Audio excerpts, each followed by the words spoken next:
ciao, c'est Tekin Taro. On se retrouve dans ce premier épisode de En Off avec Tekin. Alors, tout d'abord, j'ai souhaité créer ce nouveau podcast, cette nouvelle chaîne de podcast, parce que tu m'as sûrement connu à l'époque de Tekin mène l'enquête.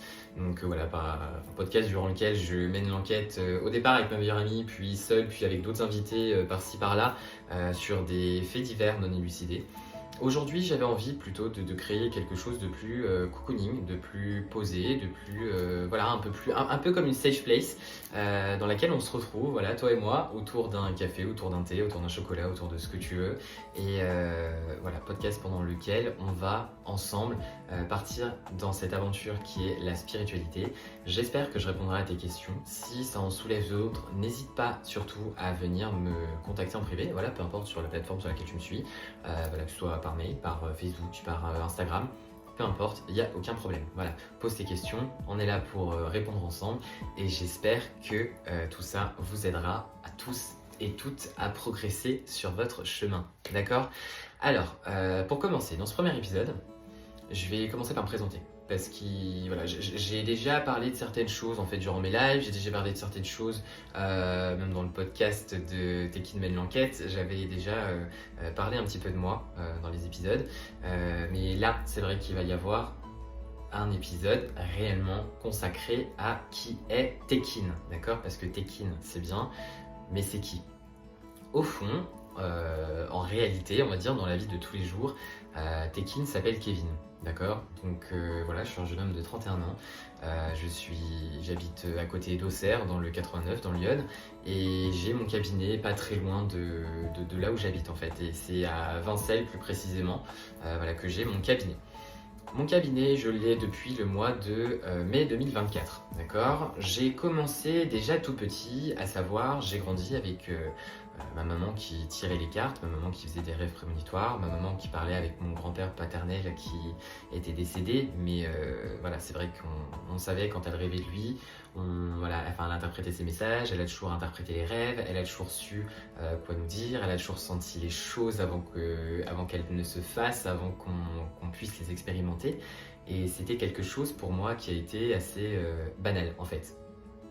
Peu à peu, en grandissant, j'ai bien sûr, comme tout le monde, perdu des proches de ma famille. J'ai perdu notamment un oncle et une tante voilà, du côté de ma maman, un oncle du côté de ma maman et une tante en fait du côté de mon papa. Et il s'avère que voilà, quand j'étais petit, tonton était là dans la maison de tata d'ailleurs, et puis il déclenchait des petites. Ma tante, il faut savoir qu'elle avait des clowns, tu sais, qui se remontent, voilà, des clowns mécaniques. Alors il y en avait un qui jouait du violon, il y en avait un autre qui faisait je sais plus quoi, et tonton du coup s'amusait à les mettre en marche pour nous dire qu'il était là. On l'entendait également depuis la table de cuisine, on avait une vue un peu sur l'escalier qui montait en fait au premier étage, là où il y avait une chambre d'amis, là où aussi à l'époque ma tante avait installé son Minitel, parce que oui, j'ai peut-être l'air jeune comme ça, mais j'ai également connu le Minitel. Voilà, on allait voir la météo à l'époque avec ma tante là-dessus, on allait voir les résultats du tiercé, on jouait au loto aussi parce que ma tante jouait beaucoup au loto, donc voilà. Alors tout ça pour dire que ces marches-là, elles étaient en bois, cet escalier était en bois et on entendait donc les marches craquer, et depuis toujours, il y a toujours eu ma mère et ma tante qui me disaient c'est rien, c'est tonton qui est là et qui nous regarde. Donc j'ai toujours grandi en fait très, très ouvert, enfin, dans un climat familial voilà, assez ouvert à ce niveau-là. Il n'était pas rare que je prenne mon vélo, que je parte à vélo dans la nature, parce qu'on habitait à la campagne à l'époque, on n'était pas sur Facebook, sur Instagram à 6-7 ans, d'accord, on était plutôt dehors avec les copains, où on prenait son vélo, on allait se balader, etc. Et c'est vrai que donc, moi j'avais plutôt tendance à prendre mon vélo, à aller me retrouver dans un endroit que je considérais comme pour le coup ma safe place, mon petit endroit dans lequel je m'installais pour pouvoir me ressourcer. Et donc il n'était pas rare que tonton soit à côté de moi, que je parle avec tonton, que je parle avec tata, des fois, après quand tata est partie également. Voilà, donc c'était quelque chose qui était hyper banal en fait. Comme je te le dis tout à l'heure, moi j'ai grandi comme ça, ok ? Ensuite, partant de là, il faut savoir que après, quand tu commences à avoir 8, 9, 10 ans, tu commences à en parler donc avec tes copains, tes copines de l'école, que tu dis que voilà, bah, tonton est parti, tata est parti, ou je ne sais pas, mon papy, mamie, machin, et que ben, tu parles avec ces personnes, on commence à te regarder un peu d'un air bizarre. En me disant, bah non mais c'est pas vrai, c'est pas possible, et puis ouais, n'importe quoi, tu mens, tu racontes des histoires, voilà. Et après, même les adultes viennent te dire que ben, c'est parce que papy, mamie te manque, parce que tonton te manque. Donc forcément, tu as cette représentation. Alors c'est vrai que d'un point de vue psychologique, les enfants peuvent aussi se créer des représentations des êtres chers qui leur manquent, même sans qu'ils soient décédés. Il n'y a pas de souci, je suis tout à fait au clair avec ça. Mais moi, c'était quand même d'un niveau supérieur, enfin, c'était carrément autre chose, hein. C'était pas juste un manque, en fait, c'était réellement la personne qui était là et c'était un réel contact que je pouvais entreprendre avec ces personnes, d'accord? Au fur et à mesure de la vie, en plus, il faut savoir que j'ai été un enfant qui, il y a un moment donné, j'ai pris pas mal de poids dans ma scolarité. Je me sentais pas bien du tout dans mon corps, je me sentais pas bien du tout dans ma peau, je me sentais pas bien non plus à l'école parce que au départ, ben, moi j'avais énormément de bonnes notes, mais j'étais le premier de la classe, le premier ou le deuxième avec ma meilleure amie d'enfance. C'était un peu la compétition avec qui sera le premier au prochain trimestre. Et voilà, moi j'adorais ça, j'adorais apprendre, j'ai toujours aimé apprendre, j'ai toujours aimé aller à l'école, j'ai toujours aimé. Enfin, voilà, donc ce qu'on pourrait qualifier aujourd'hui quelque part du petit faillot de la classe. Mais enfin, c'est vrai que moi tout ça j'ai toujours aimé et d'un seul coup me retrouver quelque part mis à l'écart. Bon, en plus c'était suite à un déménagement pour des raisons de santé voilà, de mon petit frère. On a dû déménager en Haute-Savoie à l'époque pendant quelques années. Et donc nouvelle école, nouveaux copains, nouveaux maîtres et maîtresses. Enfin, ça a été très compliqué. Et donc il est vrai que je me suis un peu renfermé sur moi-même. Et j'ai occulté tout ça parce que c'était trop compliqué en fait de. Enfin voilà, enfin, je ne m'y retrouvais plus, je ne savais plus trop quoi penser. Il y avait pas mal de problématiques aussi voilà, au niveau de mon enfance, enfin, au niveau de cette période-là notamment, que je n'aborderai pas ici, mais plein de choses qui font qu'avec le temps, je me suis refermé. J'ai refermé même tout ça, j'ai occulté tout ça, plus ou moins. Après, au fil des années, en grandissant, j'ai perdu du poids, j'ai grandi, j'ai vécu une adolescence voilà, comme tout le monde, hein, avec des hauts et des bas. J'ai aussi renoué quelque part avec le tarot, c'est là que ça a commencé. Où ben, je voyais ma mère, hein, toujours, hein, je la voyais régulièrement sortir ses cartes quand papa était pas là. Elle sortait ses cartes et puis hop, elle se faisait un grand tirage de dingue avec je ne sais plus combien de cartes, donc voilà, tout en rond, avec des cartes encore au milieu, des cartes qu'elle remettait par-dessus, et ça m'a toujours intrigué. Et c'est vrai que donc elle disait qu'elle pouvait tout savoir entre guillemets, dans le sens où ben voilà, elle pouvait voir l'avenir, elle pouvait donc ça, elle m'a toujours expliqué ça. Et donc moi ça m'intriguait. Donc au départ, à l'époque, je voulais savoir, comme tout bon adolescent, savoir si par exemple Erwan que je kiffais, qui était dans ma classe en seconde, si Erwan me kiffait. Voilà, après quand ça a été plus loin, c'était savoir si Jérôme me kiffait. Enfin bref, ça a été voilà, donc on est parti, ça a commencé comme ça. Ensuite, je me suis acheté un oracle que j'ai perdu, me demandez même pas comment, parce que honnêtement, je ne sais même pas où il est passé, cet oracle-là, je ne sais pas où est-ce qu'il est devenu. Et je faisais des tirages donc pour une copine et je les faisais aussi pour moi. Et je dois admettre que, honnêtement, je tombais souvent juste. Mais voilà, enfin pour moi c'était surtout fun, c'était voilà, savoir est-ce que machin te kiffe, est-ce que le truc ça va durer, est-ce que nanana. Et du coup avec mes copines on faisait ça et c'était plutôt drôle, c'était plutôt marrant, voilà. Et d'autres années passent, j'entre à la fac, je fais mes études sur Lyon. J'étais dans le 8e arrondissement, j'étais à côté de la fac, c'était Lyon 3, voilà, l'université Lumière Lyon 3. Je travaillais au McDo aussi qui avait juste à côté, j'habitais vraiment la rue parallèle au McDo, il y a la fac. Donc voilà, donc j'ai commencé au départ, j'ai fait une année dans le vide, hein, on va se le dire clairement. J'ai découvert donc le monde, réellement le monde d'adulte entre guillemets, et également le monde étudiant. Donc j'ai découvert les soirées étudiantes et tout ce qui allait voilà, un peu comme tout le monde, hein, j'ai envie de dire. Donc jusqu'ici, rien de bien particulier. Et donc il y a eu une petite année de latence, comme ça, où vraiment je me suis laissé porter par le vent. Et jusqu'au jour où, au bout d'un an et demi, j'avais noué avec une collègue du McDo qui elle s'appelait Angélique. Et c'est vrai qu'on parlait de tout ça, on parlait de plein de choses comme ça. Et je lui dis écoute, moi j'aimerais bien, ça me titille un peu, j'aimerais bien tu vois retirer les cartes, mais moi je me servais du jeu de ma mère, moi là j'ai pas de jeu, je sais pas. Et je lui dis tu crois qu'il y a des boutiques, je sais même pas où ça se vend, je sais même pas où on achète ça. On cherche du coup sur internet et on trouve plusieurs boutiques ésotériques dans Lyon. On finit par aller du côté de Bellecour. On va du côté de Bellecour dans une boutique et quand on rentre dans cette boutique-là, c'est vrai que je regarde les tarots et j'en vois un. Alors moi je voulais acheter le même que ma mère, mais ça s'est pas passé comme ça. J'en ai vu un qui était le Grand Teteia, un tarot égyptien, et quand je l'ai vu, je savais que c'est celui-là qu'il fallait que je prenne. Ne me demande pas pourquoi, j'en sais rien, mais je sais juste que, quand je l'ai vu, je me suis dit je vais le prendre.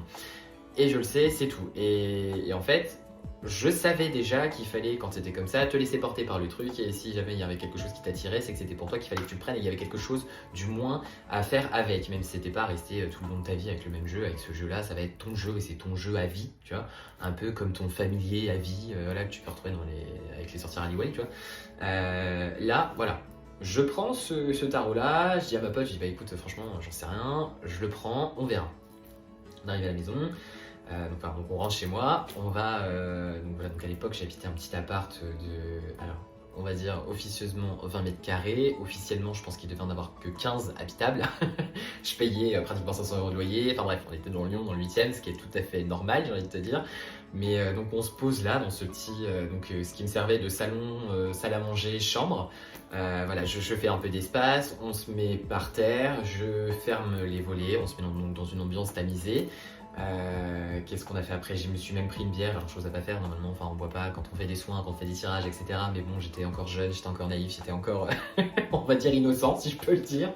Voilà, je me sors une petite bière, moi vraiment le mec, vraiment en mode bah tiens on y va, mais de toute façon on verra bien quoi, c'est encore pour ces histoires de petits crush, voilà, à la mort moelle-neu, un peu toutes ces gamineries là, ces enfantillages. Et voilà, je me prenais au sérieux, mais sans trop me prendre au sérieux non plus, j'avoue. J'ai sorti le jeu, on s'est posé, j'ai allumé une petite lumière, etc. Je sors le jeu, je commence à lire un peu le livret, j'y comprends rien, c'était trop compliqué, je lui dis c'est quoi, vas-y laisse tomber, on va faire comme ma mère elle faisait, comme elle m'a appris voilà, avec son tour à elle. Je lui dis on va pas se prendre la tête, hein, on va faire comme ça. Et ensuite, on verra bien ce qui adviendra du tirage. Elle me dit oui ok, y a pas de souci, de toute façon c'est toi qui gères, machin. Je prends les cartes, je mélange le paquet, tout ça, je coupe les cartes, enfin je coupe le tas en deux, parce que j'ai pas pris un couteau bien sûr pour couper les cartes, ça aurait été un peu dommage, j'ai envie de vous dire, je venais d'acheter le jeu, donc ça aurait été dommage déjà de couper les cartes. Donc voilà, on se pose, j'étale le tas, et maintenant je lui dis tu me choisis 12 cartes. Elle me dit d'accord, je lui dis avec ta main gauche, tu me choisis 12 cartes, celle qui t'appelle, celle que tu veux prendre, tu te laisses faire, tu me les donnes, et moi j'y dispose. Elle me dit ok, je dispose mes cartes, je lui dis maintenant tu m'ordonnes encore 4.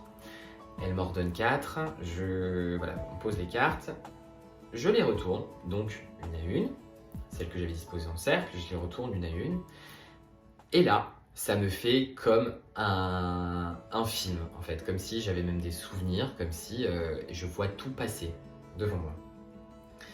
Je la vois faire des trucs avec d'autres personnes, je la vois faire des choses, puis je regarde les cartes et je comprends pas, je prends le livret, donc là il se passe quelques minutes quand même, hein, mais je finis par prendre le livret parce que je comprenais rien du tout à ce qui se passait, je comprenais pas le rapport avec les cartes, ce que je voyais, enfin c'était hyper chelou. Et ne connaissant pas la question, parce que j'avais dit la question tu te la poses dans ta tête, donc moi je connaissais même pas sa question, et en fait donc me voilà avec le livret. Je lis la définition d'une carte et là je vois, vous aurez un enfant, 2 points, non, c'était vous attendrez un enfant, 2 points, sera-t-il vivant? Point d'interrogation. Et cette phrase-là, en fait, j'avoue, m'a percuté, mais de plein fouet. Je me suis dit, c'est quoi ce bordel? Mais réellement, hein, je me suis dit, c'est quoi ce bordel? Qu'est-ce qu'on a? Et là, je me suis posé, je me suis dit, qu'est-ce qu'on est en train de faire là en fait? On est en train de faire des trucs, tu sais même pas ce que tu fais, tu tombes là-dessus. Il y a un moment, je me suis dit, écoute, c'est quoi? Vas-y, laisse tomber. De toute façon, j'en sais rien, je comprends rien. Et alors, je lui dis, je vais te dire ce que je vois parce que j'y comprends rien du tout. Je te vois avec voilà, un autre homme, je te vois voilà, faire des choses, ceci, cela. Je vois des enfants, je vois qu'il a une femme, il est plus âgé que toi. Il y a quand même une relation. Et là, on dit que je sais pas, peut-être tu vas avoir, tu vas être enceinte, tu vas avoir une grossesse, mais est-ce que le bébé sera vivant? Je comprends rien en fait, je vois pas le rapport. J'ai donc, c'était quoi ta question? Parce que si tu comprends quelque chose, que tu m'aiguilles un peu, parce que là, franchement, pour moi, c'est flou. Là, je la vois se raviser un peu. J'ai un moment de silence, clairement. Je la vois un peu dubitative et ne sachant pas trop quoi me dire. Je vais reprendre une grande respiration et là elle me dit écoute Kevin, faut que je te dise, voilà, j'ai une relation avec mon kiné. Voilà, en fait, donc effectivement, il a une femme, il a des enfants. Cette relation-là, une fois, voilà, on a découvert que j'ai été enceinte, j'ai été obligée d'avorter, d'où je pense la carte. Là, ça m'a fait flipper. J'ai rangé le jeu, je lui ai dit on arrête ça tout de suite. On a tout rangé, je l'ai posé dans un coin. Pardon, dans un coin. Et c'est vrai qu'en fait, je l'ai pas ressorti tout de suite. J'en ai ensuite reparlé avec d'autres collègues en fait, du McDo, d'autres potes, etc. Parce qu'on était tout un groupe de potes. Et donc ça a commencé à savoir un petit peu. Ah, Kevin, tu tires les cartes, machin. Ouais, bah, je tire les cartes, ouais. Et bah, une copine, du coup, je lui ai prédit qu'elle aurait son diplôme de droit. Voilà, elle n'y croyait pas du tout. Elle m'a dit, non, de toute façon, elle me dit, vu cette année, j'y arrive pas. Enfin voilà, je rame, c'est vraiment la galère. Je m'en sors pas. Je pense pas l'avoir. Elle l'a eu, et donc elle m'a dit ah, putain tu l'as vu. Derrière une autre collègue qui me demande je sais plus quoi, voilà donc on finit, enfin ça se fait de fil en aiguille, ça se fait. Je finis par mettre ça dans un coin. Pareil, bah j'y retourne pas, je ne m'en resserre pas de mon tarot, je mets tout ça dans un coin. Puis enfin voilà, pour moi c'était vraiment, enfin le tarot ça c'est toujours resté quelque chose de connu, de commun, mais qui avait pas vraiment, enfin j'y mettais du sens hein, quelque part, mais c'était un peu, moi ce qui m'éclatait entre guillemets, c'était le côté je joue à la Madame Irma. Voilà. Ensuite, donc se passent quelques années, arrive le confinement. Le confinement, donc entre temps, je suis revenu en Bourgogne. Voilà, j'étais revenu à pied, même à Vincennes même. Donc confinement arrive, je vois plein de choses. Mon conjoint de l'époque s'était formé au magnétisme. Moi, du coup, je me suis dit, bah écoute, c'est quoi, pourquoi pas me remettre dans les cartes? De toute façon, on est à la maison, donc pourquoi pas. Puis je voyais plein de gens qui le faisaient, donc je me suis dit, ça pourrait être fun. Puis à l'époque, j'étais en binôme, donc je suis éducateur, je travaillais à l'époque en institution avec des enfants qui présentaient des troubles du comportement. Et il faut dire que j'étais en binôme avec un autre homme qui était turc. Et en fait, ça se passait super bien, le feeling était au top entre nous. Et je le voyais, et puis je l'entendais aussi discuter avec un autre collègue qui était turc aussi, il l'appelait mon compatriote. Et c'est vrai que quand je les entendais, une fois je lui ai dit écoute franchement, je lui ai dit moi, là de vous écouter, en vrai, ça me fait rire, on dirait un langage secret votre langue. Et du coup, il rigole, et je lui dis, je te jure, on parie tout ce que tu veux, à la fin de l'année je parle turc avec vous. Et il m'a dit, oh quand même et tout, arrête. J'ai dit, je te jure, je parle turc avec vous à la fin de l'année. Donc je me suis lancé ce défi, et quand je me suis lancé ce défi, donc je regardais en même temps des séries, j'écoutais des chansons, etc. Il y avait souvent le prénom Tekin qui revenait. Je comprenais pas trop pourquoi. Puis c'est vrai qu'en fait à chaque fois en plus je tiquais sur ce prénom là. Après il y en avait 15 000 d'autres, mais je tiquais que sur Tekin. À chaque fois ça me titillait à l'oreille quoi.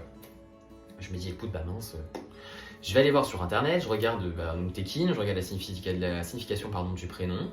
Je me rends compte que les personnes qui s'appellent Tekin sont en majorité on va dire natifs du Sagittaire. Je suis Sagittaire. Ils sont de nature et de caractère à être persévérants, à ne pas laisser tomber, à être optimiste, etc. C'est aussi, enfin, toutes ces choses-là font partie de mon caractère également. Je suis quelqu'un qui lâche pas, même quand c'est dur. Ben, j'avance. Alors j'avance dans le dur, mais j'avance parce qu'il y a un moment. Enfin, de toute façon, il faut avancer. On n'a pas le choix. Donc c'est pas forcément simple, mais on en sort plus fort, on en sort plus grand, et avec encore plus d'expérience, encore plus encore plus de choses donc à partager après par la suite. Ceci étant dit, je me dis, bah tiens, allez, à Tekin, pourquoi pas, je voulais quelque chose qui m'anonymise un peu, voilà, parce que je voulais pas non plus que ça s'ébruite, enfin, moi je voulais juste faire ça pour le fun, partager des tirages, faire des challenges tarot, enfin voilà, moi j'étais juste parti dans cette optique-là à la base. Et donc voilà, donc je crée, je me dis bah tiens, Tekin Tarot, hop, ça passe bien, on y va, et puis de toute façon ça passe bien, c'est mignon, c'est anonyme, et hop, emballé, c'est pesé. Me voilà créer mon compte Instagram, me voilà créer ma page Instagram, Facebook. Je commence à partager donc des tirages, mais alors des tirages en fonction de ce qui passait, en fait, de ce que je voyais sur Instagram, je voyais ce qui passait entre les énergies de la semaine, les énergies de la journée. Voilà, je me voyais même avant de faire mon transport à 6h le matin, quand je me levais à 4h pour déjeuner, je me voyais, donc je prenais mon petit déj, en même temps je faisais le tirage à côté, j'avais le tirage à côté, j'écrivais mon post Insta pour que ça puisse être publié à 5h, il y avait les énergies de la journée ou les énergies de la semaine, suivant le jour où on était et suivant ce que je voulais faire. Enfin voilà, j'étais parti un peu dans ce mood là. Ensuite, c'est vrai que qu'est-ce que je voulais dire? C'est vrai que ça m'a emmené un peu quelque part, voilà, dans quelque chose de positif, dans une nouvelle routine que je connaissais pas forcément et que je découvrais au fur et à mesure, que je mettais en place de toute façon, hein, au fur et à mesure. Routine qui m'a vite lassé, qui m'a vite même, je dirais, blasé en fait, parce que moi ça m'a gonflé, je vous le dis. Enfin, moi, faire les énergies de la semaine, c'est pas mon délire. Faire les énergies du mois par rapport au signe du zodiaque, ça m'attire pas non plus. Enfin, ça me parle pas, ça me fait pas vibrer du tout. Donc voilà, donc j'ai eu des abonnés petit à petit qui sont venus, qui donc voilà, en fait, ont aimé ce que je partageais. Et un jour, j'ai une copine de fac qui me dit, Amina, donc voilà, donc, et je la cite parce que je sais qu'Amina me suit partout et qu'elle écoute aussi mes podcasts, donc big up à toi Amina, parce que c'est aussi grâce à toi qu'on en est là. Voilà, donc je t'emmène avec moi dans cette aventure et je vous emmène tous avec moi. Mais donc parenthèse fermée. Amina m'envoie un message en me disant, écoute, je sais que tu kiffes aussi les faits divers. C'est vrai qu'on kiffait, on regardait ensemble chacun dans notre coin, c'était en quête d'action, non c'était pas en quête d'action, c'était, comment ça s'appelait, enquête criminelle sur je sais plus quelle chaîne, machin, on regardait ça, les faits entre l'accusé, etc. Avec ma meilleure amie Douchka, c'est pareil, on était fan de, du coup avec Pierre Bellemare, on regardait aussi Faits entre l'accusé, enfin je veux dire on écoutait les podcasts, on était à fond dedans. Et elle me dit, pourquoi t'essaierais pas de mener des enquêtes justement sur des faits divers? Et je me dis, pourquoi pas? Donc me voilà parti avec le nouveau concept de Tekin mène l'enquête. Tekin mène l'enquête, on partait à l'époque sur une enquête qui durait la semaine. Je faisais une publication le lundi, donc du coup en fait en expliquant l'enquête sur laquelle on allait ensemble enquêter, pour lequel c'est le cas de le dire, on allait investiguer. Donc on partait sur telle enquête. Je disais que voilà, la première journée c'était qu'est-ce qui s'est passé. Hop, j'essayais de débroussailler un peu tout ce qui s'était passé. Deuxième jour c'était quel pourrait être le mobile. Hop, troisième jour, etc. Enfin voilà, j'essayais comme ça, d'accord. Ensuite en est venue l'idée de... Alors non, avant tout ça, il y a un moment où je suis tombé sur une enquête, celle de Jamal Khashoggi. Je ne savais pas, donc, et en plus moi je prenais des enquêtes, des sujets d'enquête que je ne connaissais absolument pas. Donc même si je suis fan de faits divers, etc., il y a tellement d'enquêtes de genre, il y a tellement de faits divers de genre qui sont irrésolus encore aujourd'hui que tu peux pas tout connaître non plus.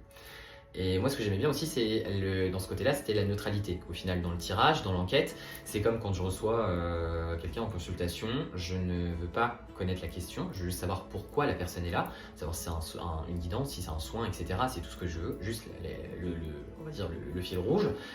Le reste après je ne veux pas savoir. Moi je suis là pour transmettre des messages et je partais dans le même sens, donc avec les enquêtes c'était justement transmettre les messages que moi on m'envoyait. Ok ? Une fois que ça a été compris, que ça a été posé, donc on est là de manière totalement neutre, dans l'ignorance totale, si ce n'est l'histoire de l'affaire entre guillemets, dans le sens où voilà, il s'est passé ça, telle personne c'était ça, machin, nanana. Aujourd'hui, toujours rien. Je disais pas toute l'histoire et toute l'enquête, parce que sinon il n'y avait plus aucune neutralité. Donc moi je pars sur le principe que le monsieur était quelqu'un de recherché, qu'il est allé dans une ambassade dans un autre pays. Avant de rentrer, il a dit à sa femme, si je ressors de là, je crois que c'était un truc comme ça, il lui a dit si je ressors, c'est pas moi. Et donc en fait effectivement il est rentré, quelqu'un d'autre est ressorti, sa femme derrière a alerté en fait les autorités en disant que c'était pas lui. Les caméras de surveillance ont bien relevé quelqu'un, bien identifié quelqu'un qui lui ressemblait, mais effectivement on peut se poser des questions sur la véracité de la personne. Est-ce que c'est juste une ressemblance ou est-ce que c'est vraiment cette personne? Et donc moi, me voilà parti donc dans cette enquête. Troisième jour d'enquête, et là je tire les cartes, je pose les cartes, j'en regarde une, je ferme les yeux, j'essaye juste de me connecter. Et là, je me retrouve en fait dans une pièce, dans une espèce de sous-sol, avec une espèce de sac plastique sur la tête. Je me sens étouffé. Je sens mon cœur se mettre à palpiter, mais comme jamais. Enfin, pourtant, je suis tachycarde, donc Dieu seul sait que je sais ce que c'est en fait de faire une crise de tachycardie, une crise de spasmophilie, tout ce que tu veux. Mais là, c'était un truc vraiment, je me suis dit, je vais y passer.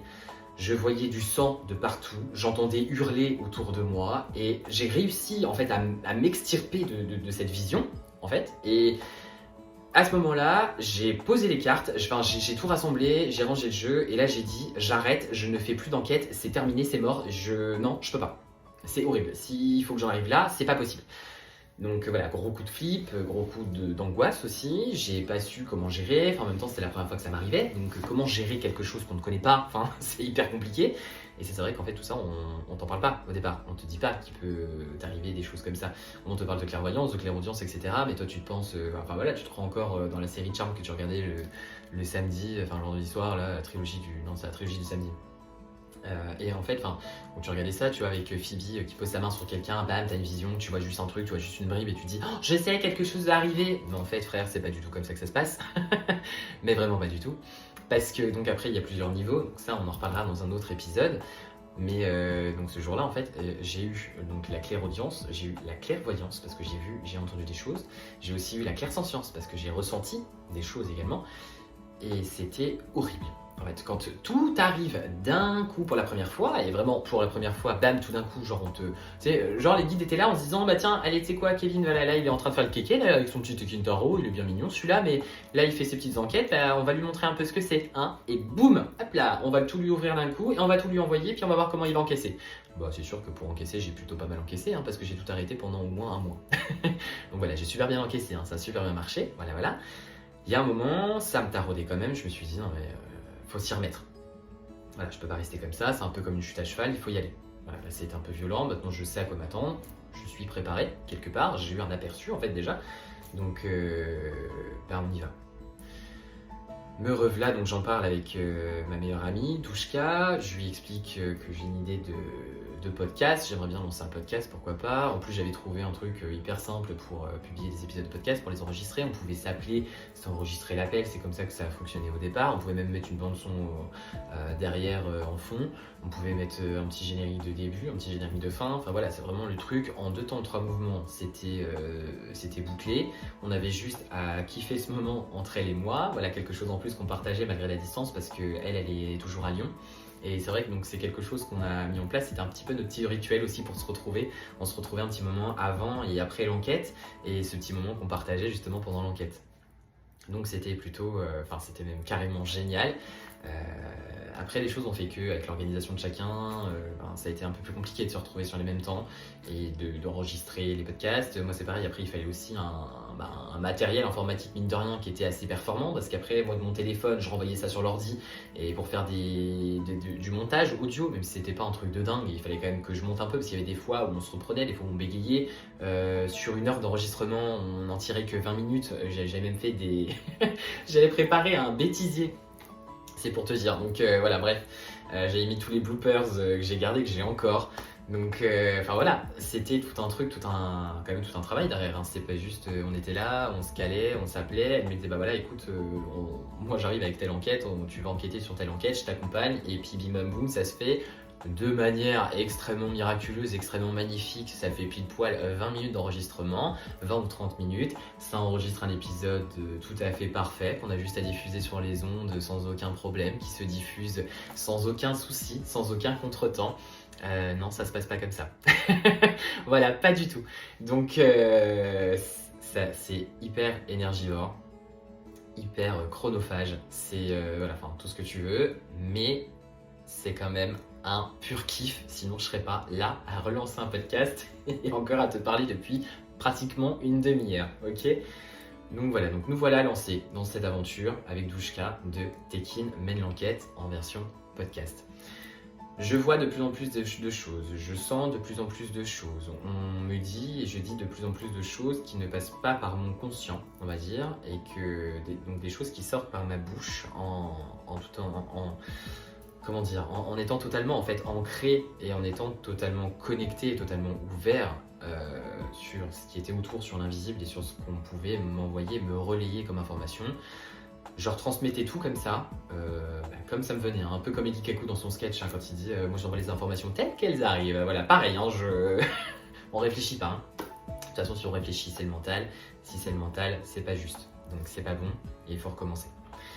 Donc nous voilà partis là-dedans, et Douchka était de plus en plus impressionnée en me disant mais c'est ouf en fait, parce qu'il y a des choses, elle me dit mais j'ai l'impression que c'est de plus en plus en fait que ça se développe, et je lui dis bah écoute, j'ai bien l'impression aussi, on va de plus en plus loin dans les enquêtes et c'est un truc de dingue, et je crois que je commence vraiment à kiffer de ouf, mais vraiment kiffer encore plus que ce que je kiffais avant. Et donc voilà, on continue. Je rencontre une médium sur un temps, voilà, où en fait c'était un moment, un pique-nique où il y avait voilà, plein de gens il y avait des chamans, il y avait des magnétiseurs, il y avait des voyants, il y avait des médiums, il y avait, enfin voilà, enfin tout plein d'autres gens. Il y avait des gens aussi qui ne pratiquaient pas ou juste comme ça par loisir. Mais c'était un moment où tout le monde se rencontrait, tout le monde partageait un temps convivial. Nous voilà donc retrouvés dans un jardin en été, on était tous bien, tout le monde ramenait un truc à manger, c'était voilà, un repas participatif.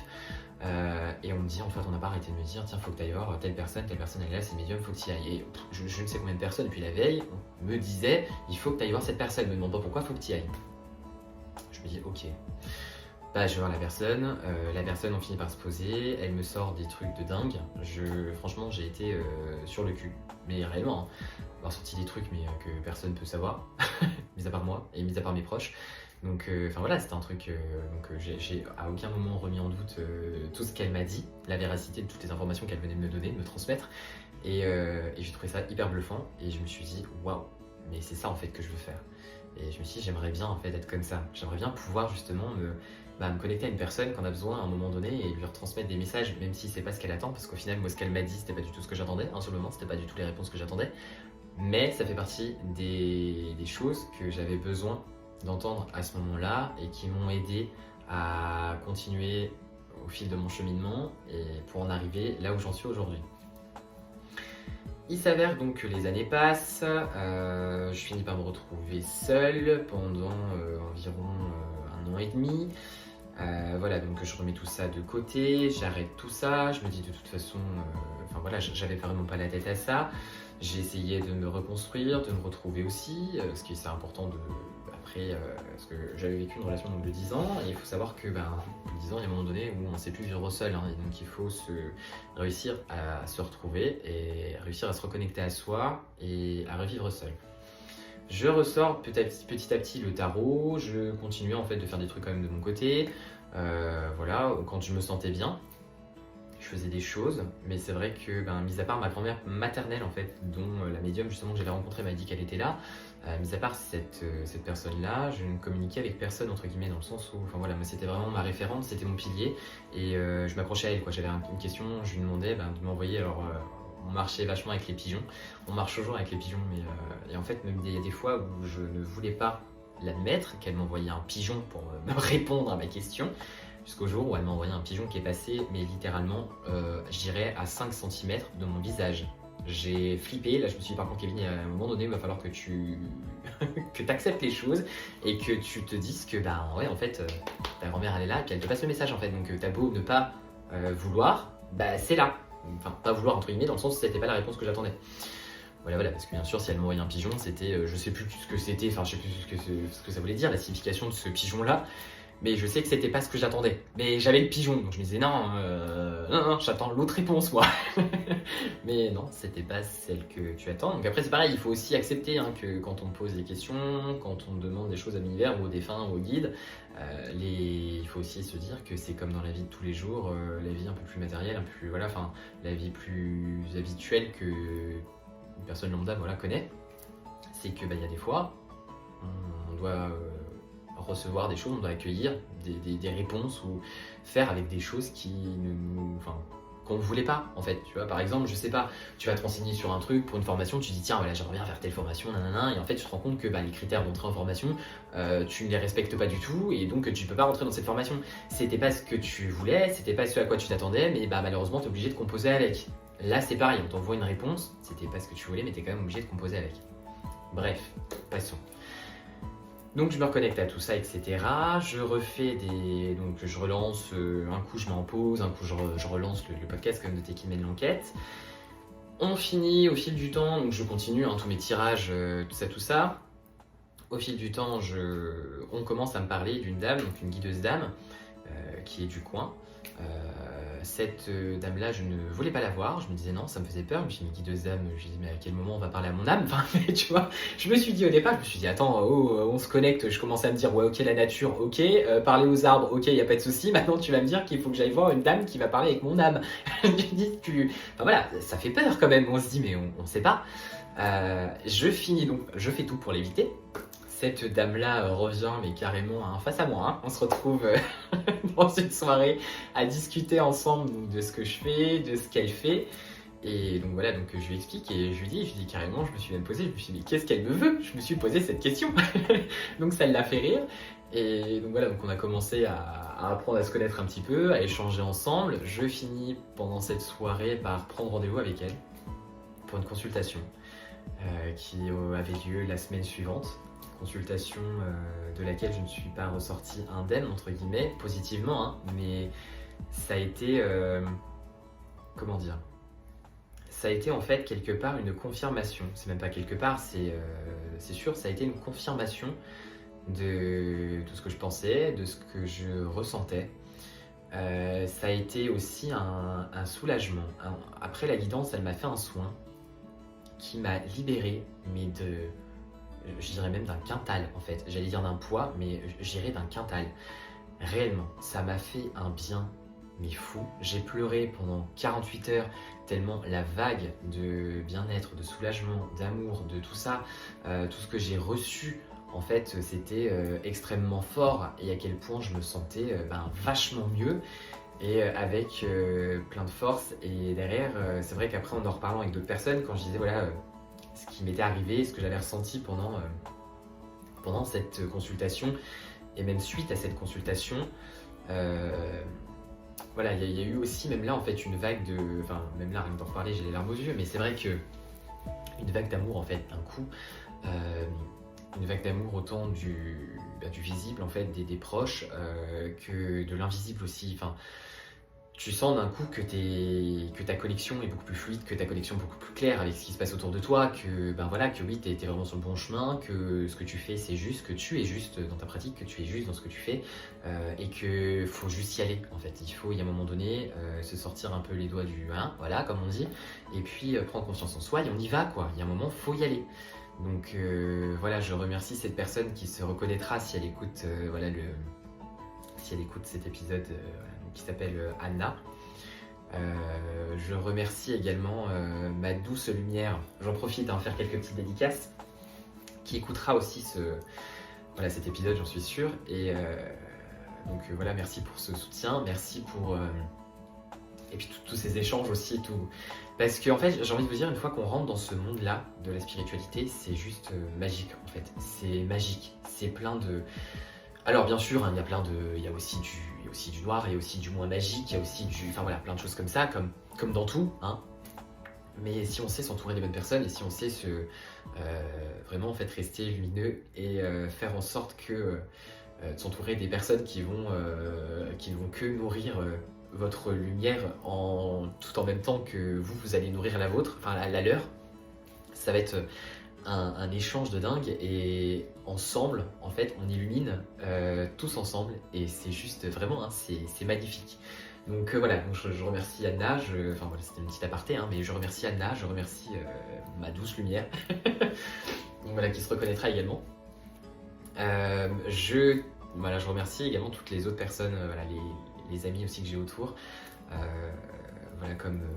je ne citerai pas de nom, mais des amis comme si je vais en citer quelques-uns quand même. il y aura ma beauté qui se reconnaîtra, s'il écoute. Il y aura Aurélie, Marine, Anne-Marie, Isabelle, Douchka aussi qui a toujours cru en moi également et qui me pousse. C'est les principales personnes qui me viennent là aujourd'hui. Et donc je tenais à les remercier fortement. Après il y a toutes les autres également que je n'ai pas citées, bien sûr. On n'est pas là, c'est pas un épisode de remerciements non plus. Mais voilà, c'est pour vous dire, en fait ça a été une première étape de la transformation, du coup pour vraiment me lancer et devenir le thérapeute que je suis aujourd'hui. Le thérapeute, j'aime pas ce nom-là, je suis pas un thérapeute, moi je vais être quelqu'un, je sais même pas comment me qualifier honnêtement, je suis médium, je fais des soins, etc. Je fais des soins, je fais des guidances, je fais de la géobiologie, après je vous expliquerai un peu plus tout ça dans d'autres épisodes aussi. Mais c'est vrai que, enfin voilà, moi j'ai pas de clients, moi déjà c'est des consultants, c'est des gens qui viennent me consulter, voilà, pour une problématique ou une question ou un soin voilà, ou autre.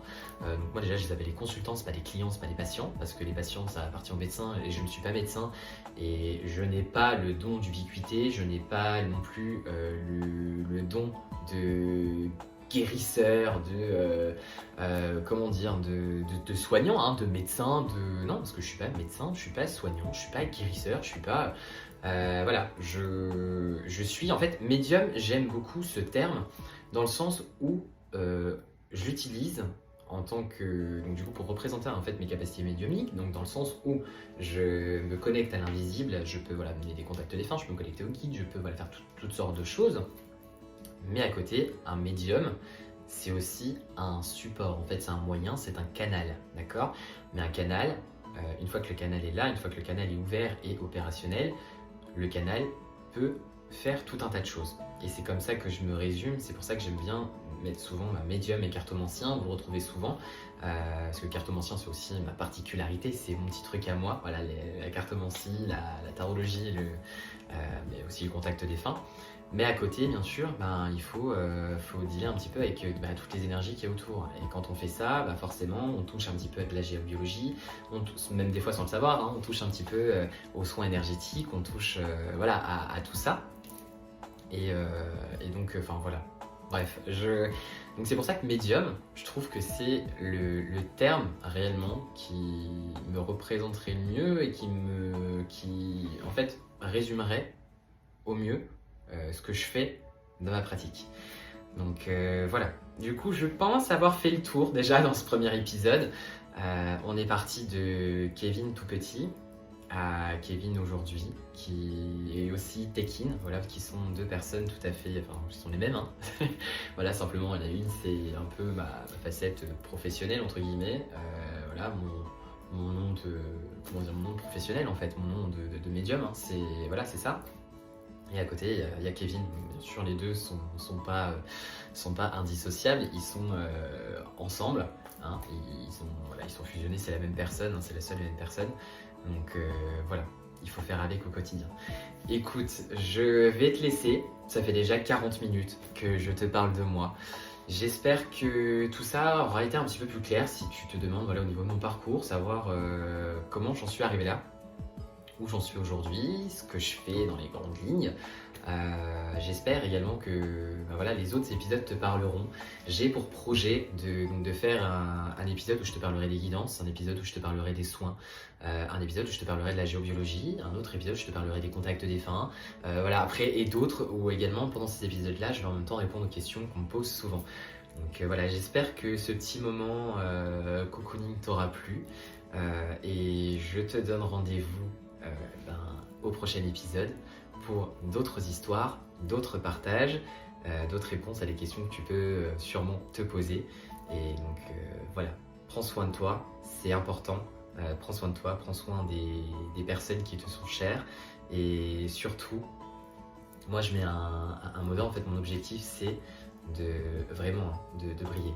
Kiffe ta vie, franchement, kiffe ce que tu fais, kiffe les personnes avec qui tu es et avance comme ça parce que c'est en étant comme ça que tu arriveras vraiment à encore plus te kiffer toi et que tu renverras du coup, en fait, de l'amour, de la positivité et tout ça en fait aux autres et sache qu'on en a tous besoin et que ça fait du bien. Donc voilà, donc merci pour ton écoute, je te donne rendez-vous très vite pour un nouvel épisode. N'oublie pas, prends soin de toi et à bientôt. Allez, ciao. Alors, après toute la vague de remerciements qu'il y a eu un peu plus tôt dans l'épisode, je souhaitais remercier une personne supplémentaire. Voilà, une personne qui m'est chère, qui m'est très chère. C'est... comment dire? J'ai envie de laisser un peu de suspense quand même. Voilà, c'est une personne que je considère comme mon frère, même si on n'est pas de la même famille, mais comme on dit, hein, c'est pas parce qu'on n'a pas le même sang qu'on fait pas partie de la même famille. Pour moi, c'est mon frère, on s'accompagne mutuellement dans toutes ces aventures depuis maintenant plusieurs années. Et voilà, en fait, que ce soit de l'écoute, que ce soit du soutien, que ce soit des conseils, que ce soit de l'encouragement, que ce soit Voilà, on est toujours on est là pour l'autre, on est l'un avec l'autre et on fait front ensemble et voilà quand il le faut. Sinon, on s'allie pour allier nos forces et créer de belles choses. Voilà, on est actuellement en train de préparer quelque chose de dingue. On a un projet sur le feu, un projet qui va être dingue. Donc voilà, donc je tenais à remercier mon cher Olivier qui, de loin, alors certes de loin, mais on y arrive et voilà, avec ce lien qu'on a su créer, ce lien qu'on a su chérir et qu'on arrive toujours à chérir aujourd'hui malgré tout ce qui peut se passer voilà, dans la vie. On y arrive et on est toujours là et donc je voulais remercier tout particulièrement voilà, mon frère Olivier pour tous ces bons moments. J'aimerais également remercier une autre personne qui est encore plus loin. Voilà, une petite personne de l'ombre qui est là sans être là, mais je sais que même quand elle n'est pas là, elle est là. Voilà, je tiens à remercier ma Queen Didi. Voilà, ma Queen Didi qui est là quand elle le peut. Et même quand elle peut pas, je sais qu'elle est là. Et voilà, donc merci pour ce soutien. Merci pour tout. Merci à tous et toutes.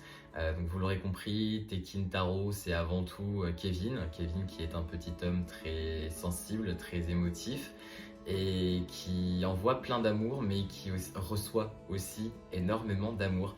Donc voilà, je voulais dédicacer cette petite partie-là, voilà, à deux personnes particulières.